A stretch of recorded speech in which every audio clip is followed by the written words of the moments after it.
Greetings, Guardians. My name is Bife here. There were bound to be consequences from the death of 3, the member of the 9 killed by Maya Sundaresh. This death now begins the unraveling of a prophecy that might lead to our extinction. However, it appears that the first signs of 3's demise can already be seen. To put it bluntly, things are starting to get really disturbing on Earth.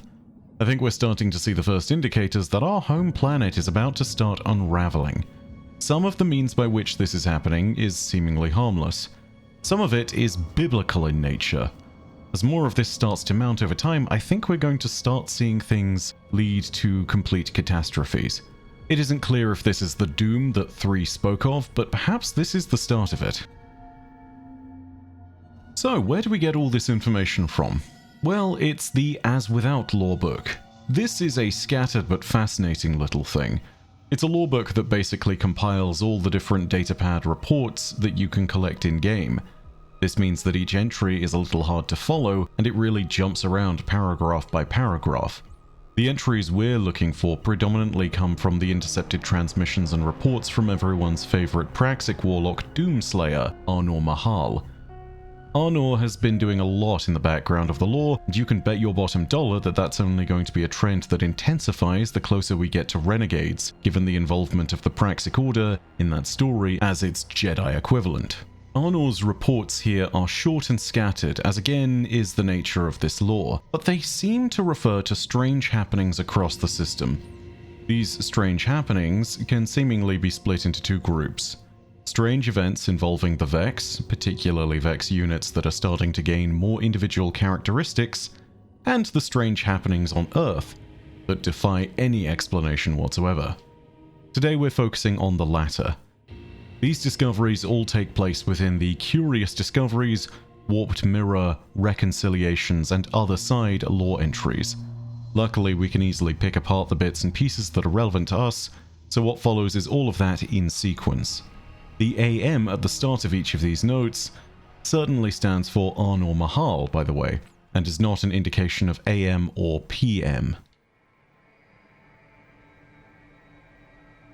AM, Praxic Observation 32. I saw newly independent Vex holding each other tenderly. It wasn't cold, yet they shivered. Perhaps their embrace protected them from their fear. Do they experience anxiety as we do?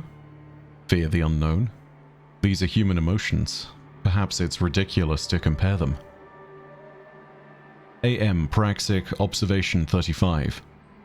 Some Guardians invited me to swim in sand caverns. I assumed this was a metaphor until I saw them for myself. Dozens of holes in the planet's surface formed and filled with clear water.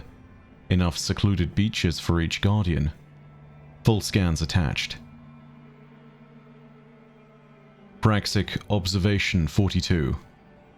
A Guardian had magenta stains on their armor as a result from the rain. I have previously witnessed unusual weather phenomena, but this is the first time I have heard of Earth raining red phosphorus. Like tears of blood.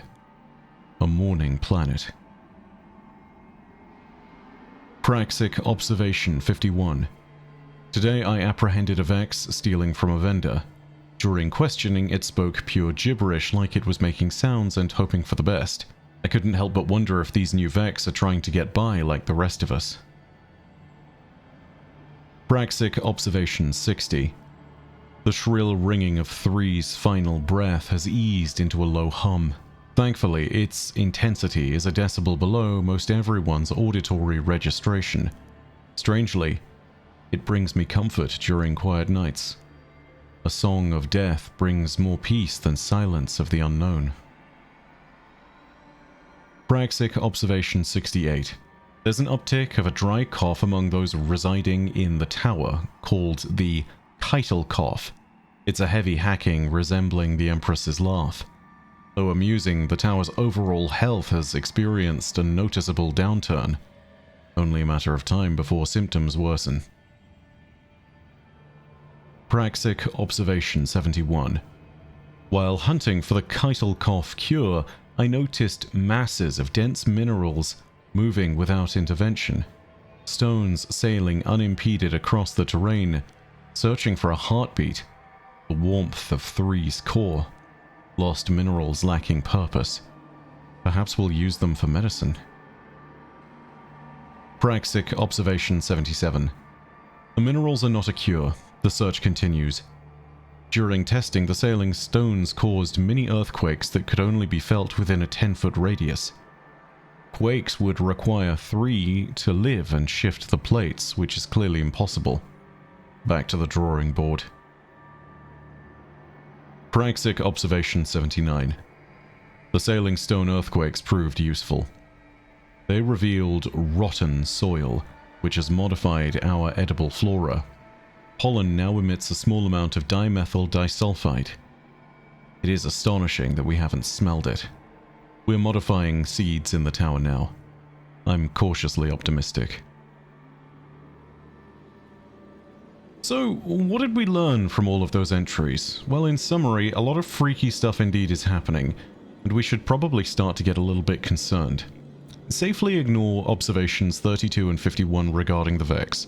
They're not relevant to the lore of anything going on in this video, but if you want to go ahead and watch my Tharsis reunification video, yeah, that probably gives a little more context as to what's happening there. From the rest of the observations of Arnor Mahal, we learned the following. Earth is starting to see spontaneous massive caverns and voids appearing on its surface and filling with water. People on Earth can still hear the shrill ringing of Three's final breath like a low hum.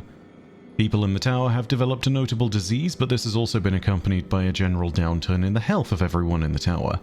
Masses of dense minerals have started to spontaneously move across the terrain of Earth, which Arnor has described as them searching for a heartbeat, the warmth of Three's core.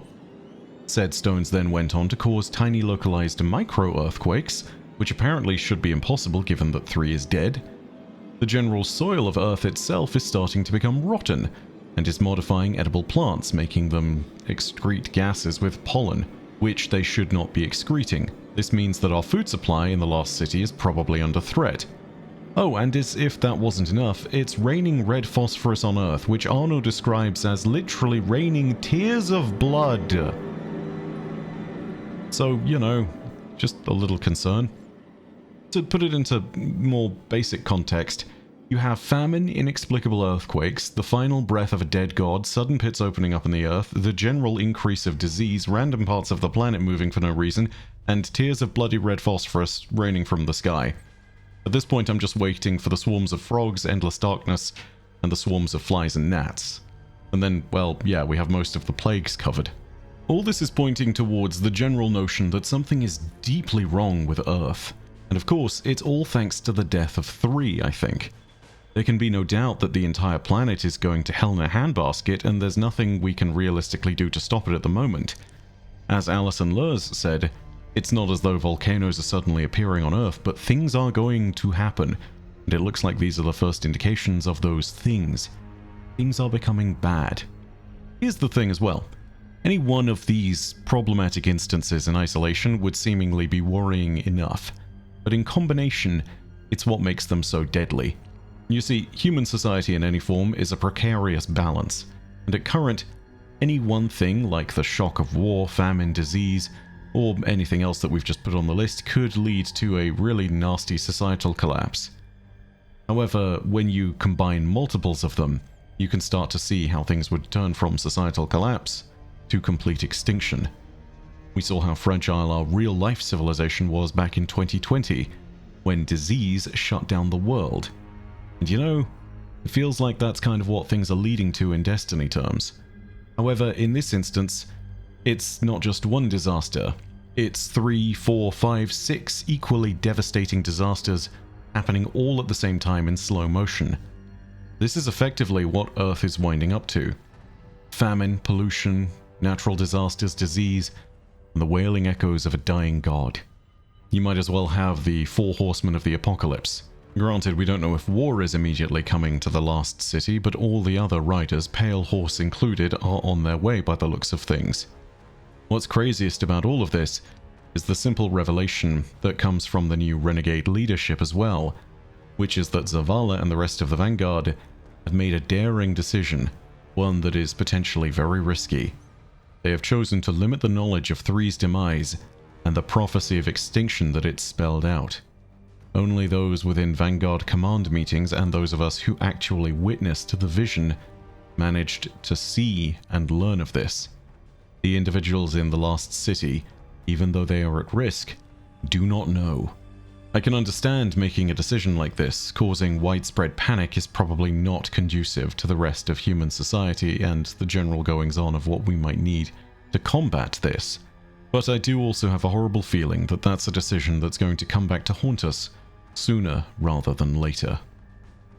Anyway, that's all from me for now. Thank you so much. I hope you enjoyed the video. If you did, go ahead and leave a like, and also leave your thoughts down below in the comments section. What do you reckon is going to happen next? I feel as though the next most likely thing is actually going to be something to do with Earth's magnetosphere. Something that might mean that radiation from the sun is more likely to penetrate below Earth's cover, and, well, there are some really nasty consequences to that as well. Who knows? I'm just sitting there and thinking of what the next possible disaster and calamity might be. Maybe we'll see more of them in time.